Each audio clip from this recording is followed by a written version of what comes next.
My next guest thinks these rates should continue to fall, but only like a feather. Ted Rossman is senior industry analyst at Bankrate. Ted, it's good to have you here. Good to be here. So they cut by another, let's say, 25 today. Consumers and shoppers, I mean, they shouldn't really expect any near-term relief. That's right, especially for things like credit cards where the average is still over 20%. I mean, really the advice there is get a 0% balance transfer card, work with a reputable nonprofit credit counselor, do what you can to pay it down. Credit card rates are high. They're going to stay high.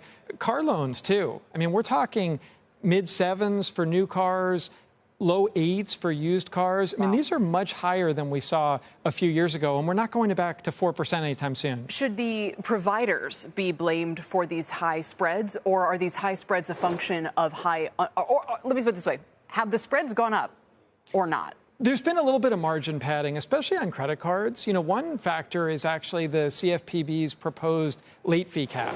And that's actually led some issuers, especially store cards and subprime cards, to pad that margin, basically compensating for a drop in one place and maybe make it up elsewhere. Also, we have to remember the Fed pushed rates higher by 5.25 points, and it's going to take a while to unwind that. I mean, we're talking the highest rates in decades for many of these products. But in reality, if they had cut by 0.5 point 6 weeks ago, and we saw that 0.5 point play out across the curve, these rates would start to be significantly lower. It's this unanticipated sort of rise in long-term rates as a result that is why we're looking at a relatively unchanged picture today. Especially for mortgage rates, yeah. So there was a little bit of buy the rumor, sell the news, I think, that was going on here. A year ago, mortgage rates briefly hit 8% for the first time since 2000. And then they went down to 6.2, and now they're back to 7. Also, the Trump re-election is part of this. You know, perhaps higher rates needed to combat some other factors that could be inflationary, like tariffs and lower immigration. But, you know, it's going to be interesting to see where mortgage rates go from here. I expect that's going to be a big topic during Powell's press conference. Maybe not mortgage specifically, but more about where is that terminal rate? Like, where's the long-term neutral?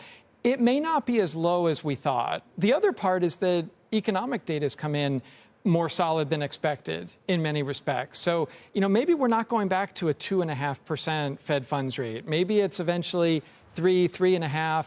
That's going to keep all these rates higher. Exactly. I mean, it's a sort of a grisly joke to make, but if they wanted these rates that we're showing to come down, maybe they should be hiking the overnight rate. In other words, if people were worried that would slow the economy and certainly put downward pressure on inflation, yes, it would invert the curve, you know, again and whatnot. But I mean, for instance, if they hiked by a full point, you'd probably see the 10-year fall. You'd probably see some of those rates go down as well. There's also a little bit of be careful what you wish for, though. You know, for instance, like for mortgage rates to get back to the 4s, there would probably have to be some really bad economic news. Exactly. So, you know, it's a case where you're not going to want to buy a house if things are crumbling. So, you know, we are thankful for the stronger tone of economic data, but it's tough for borrowers. I mean, it's one of these all news is local kind of things. Sure. If you have credit card debt, it's been a tough environment. If you're a first-time home buyer, it's a tough environment. On that exact point, one of the policies Trump had floated was, I believe, capping credit card rates at 10%. And so I don't know if we should expect any kind of bring forward of higher rates if that ever gets implemented. That would be a seismic shift. I mean, it's interesting. That's even further than Bernie Sanders and Alexandria Ocasio-Cortez proposed. That's not something a president can do unilaterally. I don't really see any movement on that. There would actually be major unintended consequences. Like, such as? Access to credit, other fees could go up.